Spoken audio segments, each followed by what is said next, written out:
অনেক দিন পর কলার মোচা পাইলাম, তো নিয়ে আসলাম বাজার থেকে। আপনাদের ওইখানে এটাকে কি বলে আমাকে কমেন্ট করে জানাবেন। আসসালামু আলাইকুম, সবাই কেমন আছেন? আমিও ভালো আছি। একটা একটা করে আমি কলার মোচাগুলো এরকম করে ছাড়িয়ে নিলাম। এই লম্বা শিটটা যদি না ছাড়ানো হয় এটা কখনোই সেদ্ধ হয় না। তো অনেকে আবার এই ছুরির মাথায় এরকম দিয়ে টান দিয়ে ছাড়িয়ে নেয়।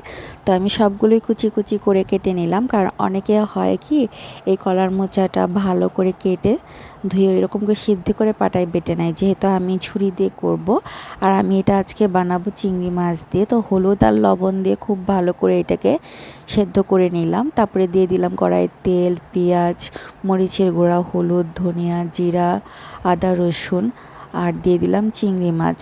তারপর এটা খুব ভালো করে ভাজা দিলাম। আর হলুদটা পরে না দিলেও চলতো, কিন্তু আমি ভুলে দিয়ে ফেলছি। তো নাড়াচাড়া করে নামিয়ে নিলাম। দেখেন কি সুন্দর একটা কালার আসছে, আর খাইতে কিন্তু সেই রকম স্বাদ হয়েছে, মাশাল্লাহ।